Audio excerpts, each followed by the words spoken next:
on. Let's do it. Focus on me. One more step. Another step. One more step. Come on. Sorry. Come on. I'm losing my strength. These are scary.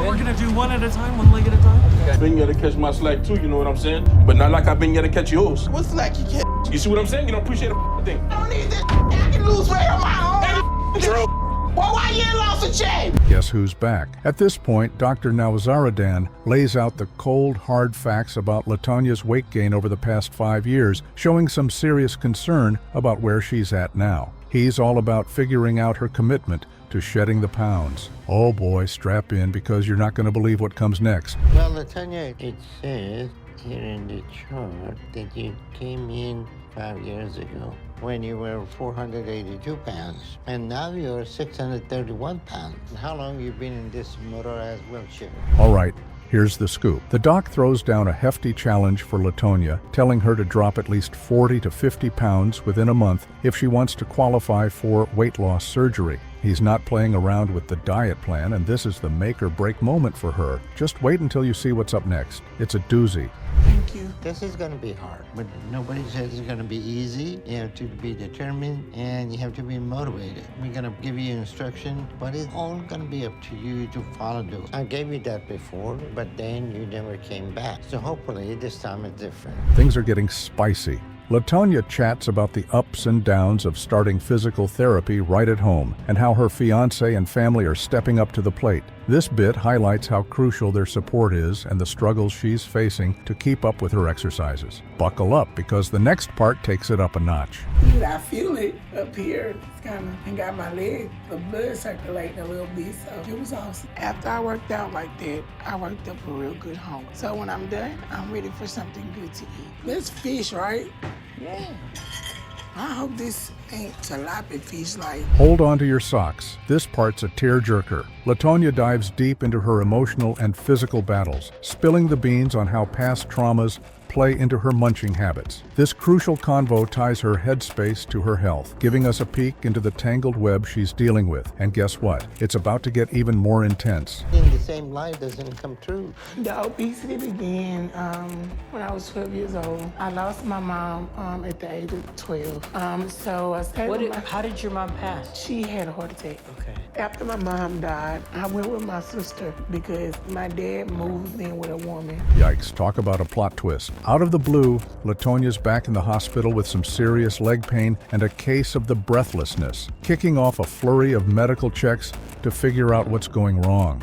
This part really highlights the big-time impact her weight has on her health. Don't go anywhere. The story takes a wild turn from here. That is because she's probably over 600 pounds, and that is taking a toll on her body. We have run a number of tests on LaTonia, and we're still in the process of doing that. But so far, there is nothing concerning with her life. She doesn't have a blood clot. She said that was her main concern. And the drama continues. While cooped up in the hospital, LaTonia battles with the menu, not exactly thrilled with the health grub they're serving up. This showdown sheds some light on her struggle to swap her eating habits for healthier ones and her tug of war with what she's craving versus what's on her tray. You'll want to stick around because what happens next is quite the cliffhanger. Out of debate. So she tries to avoid that. And we have had dietitian work with her to understand proper diet. But she argued with and disagreed with the food selection here at the hospital. So it hasn't been easy with her. But we have been able to get her to lose 48 pounds. So her weight is down from... This just in.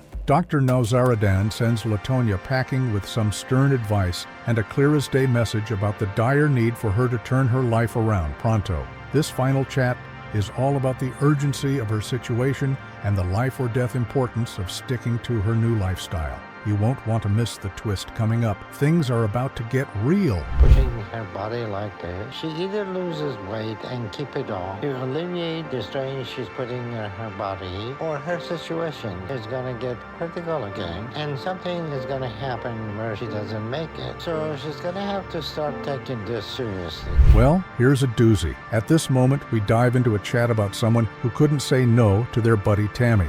they were pretty much handing out snacks like Santa Does Presents, which set up a not-so-great habit. And guess what? There's more munching madness just around the corner.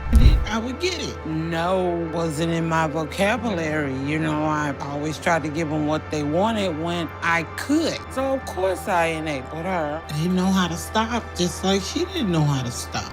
I'm going to say most of the time I give in. Tammy calls food her happy place away from the blues. She talks about how once she starts munching, there's no stopping, like having a bottomless bag of chips on movie night. Strap in, because this snack saga is about to get even crunchier. Food is my only escape from the misery I have. You know, once I start, I don't want to stop. So eat as much as I want. After I eat, I'll snack. I snack all day. Only time I'm not snacking is if I'm eating a meal or if I'm asleep. Well, I eat as much as I can. Here comes a flashback. Tammy's talking about the good old days that turned sour fast. She walks us through her childhood, where everything went from sugar to salt when money got tight and Dad made some bad choices. Keep your eyes peeled.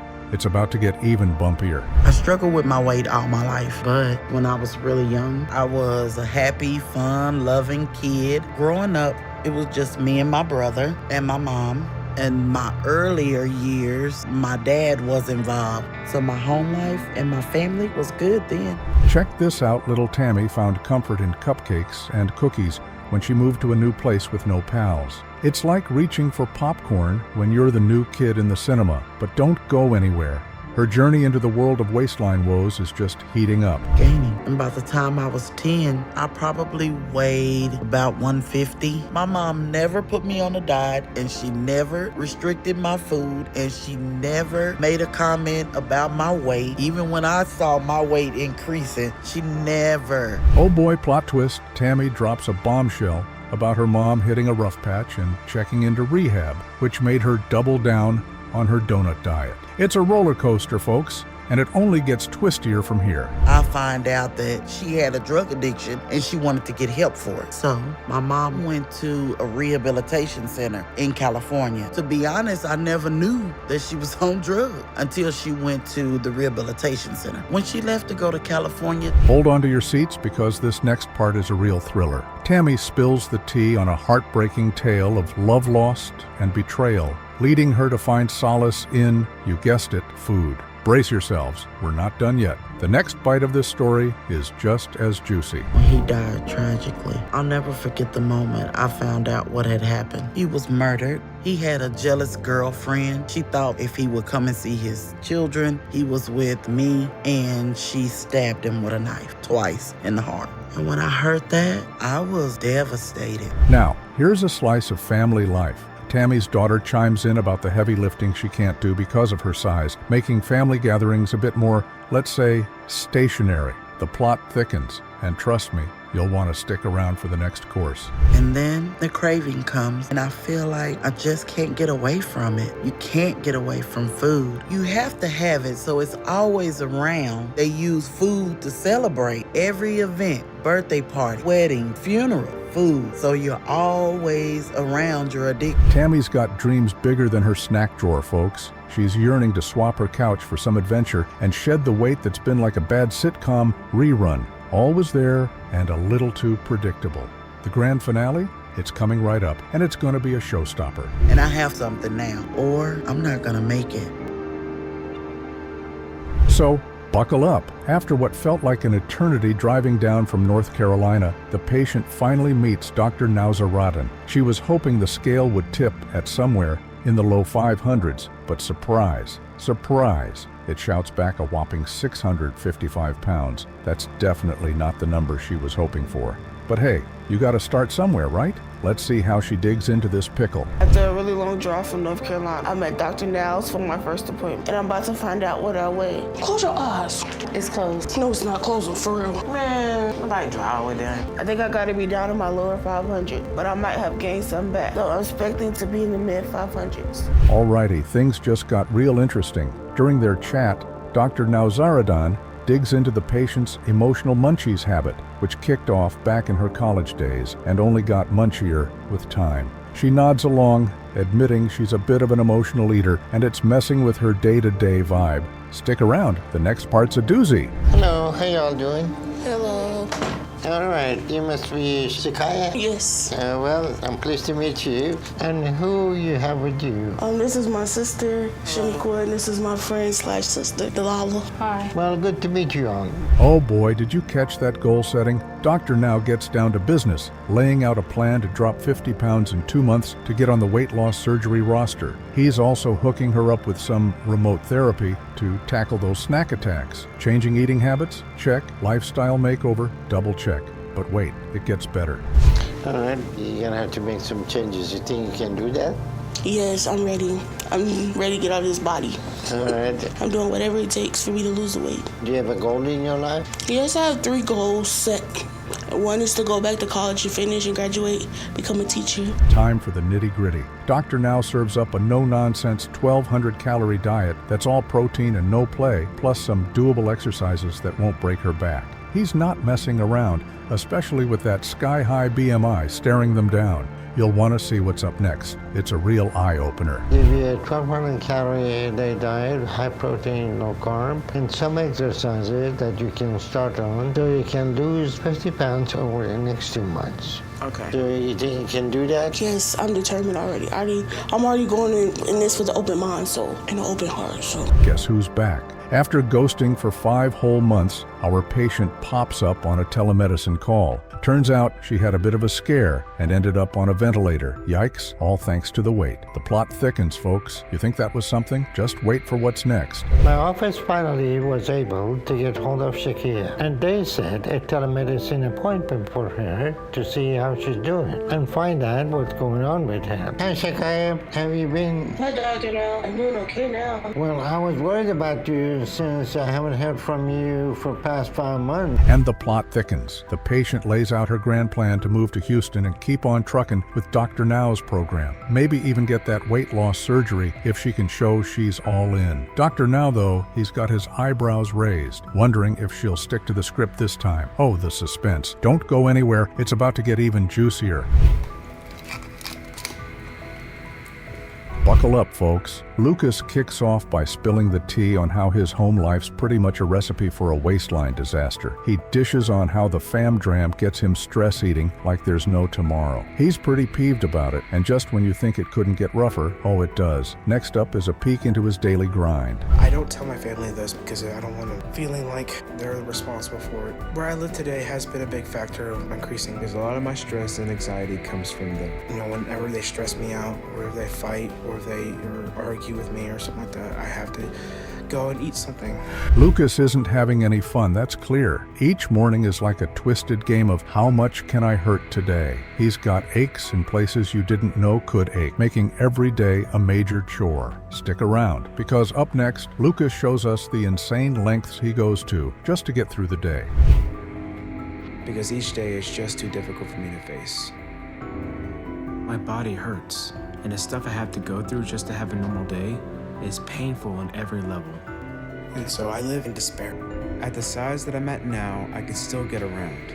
But it's Lucas has an outdoor shower that's pretty much a decoration because, well, he can't fit properly under it. He talks about being too big for, like, every nook and cranny in his house, which sounds like a real-life Tetris game gone wrong. And just when you think it's all about the small spaces, wait till you hear about the Fam Jam coming up. My parents built an outdoor shower for me, but I can't get the water to go all over my body because I'm too big, so that doesn't work for me. And the only shower I can fit in is at my sister's place, so I have to go there to get cleaned. I'm too big for chairs, hallways, doors, bathrooms, toilets, my bed. I'm too big for bathtubs. Here's the lowdown. Lucas is all hard eyes for his family's help, but he knows it's a double-edged sword. He's super thankful, but also kind of trapped by the whole needing them too much situation. Don't go anywhere because the drama turns up a notch with a doctor's visit that's got some real eyebrow-raising moments. Basically, they're just little buildings that we purchase, and then everybody has their own little personal space. So I sleep in a building next to my sister's, and then my parents live in the bigger unit. But my life has become just one challenge after another. And as much as I love my family, and I'm grateful for them, I know that being dependent on them is part of the problem. but also because of the emotions that go along with living with my family. Hold on to your snacks. Lucas rolls up to the doc's office, and it's truth bomb time. The doc grills him about his jobless life and snack-loving ways, making Lucas face the music about his munchies. And just when you think the doc's done dropping bombs, the fam steps in, and it's a whole circus. Good. You must be Lucas, huh? Yes, sir. All right. Where are you coming from? We come from Conroe, Texas. Oh, Texas. All right. And you are over 600 pounds, huh? Yes, sir. And you're only 32 years old, huh? Yes, sir. Okay, so you've been overweight for a while. You're the heavyweight in the family? Yes, sir. It's Are mostly you working? Grab your popcorn. The fam talks are straight-up sitcom material. They mean well, but might be helping Lucas keep those pounds on. They're in a tough spot, trying to feed him without feeding the problem. Next up, Lucas spills on his big dreams that have nothing to do with pizza. It's just me. Is he telling me the truth? Yes, mostly, yes. Mostly, huh? We already established the dynamic that the family feeds him. So are you all doing anything to help him to lose We weight? do. We have been trying for years to help him. Do you all bring him food to eat too? I Dream big or go home, right? Lucas wants to tech it up as an IT guru, but cash is tighter than his old jeans, so school's just a pipe dream for now. But don't flip the channel yet, because Lucas is about to lay down some serious life goals. All right, Lucas, do you have any goal in your life? Goal? I would like to become an IT tech. I would like to get back into working. That's one of my goals. It's just, unfortunately, I don't work to make the money to go to school.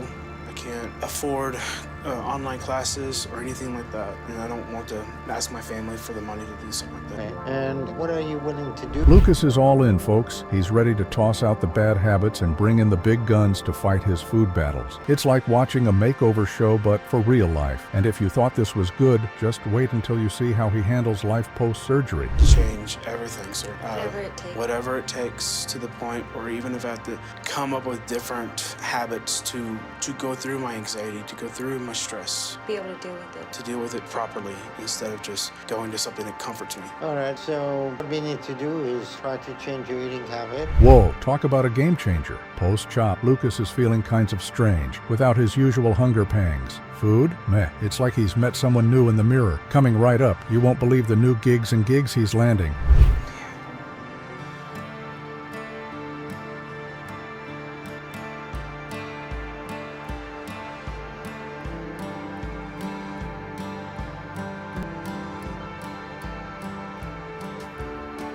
It's been about 2 weeks since my surgery, and I'm feeling pretty good. Look who's stepping up. Lucas is shedding pounds and picking up paychecks, finally snagging a job that doesn't involve food delivery. He's carving out a new life, one calorie-counted meal at a time. And trust me, you'll want to see how this new leaf turns out. It's better than any season finale. He hopes that I'll get there in the next few months. Then after that, if I keep losing, he says my target weight should be within reach, within the next year or so, as long as I keep everything going in the right direction. And that sounds just incredible to me. When I think back on how I used to be not that long ago,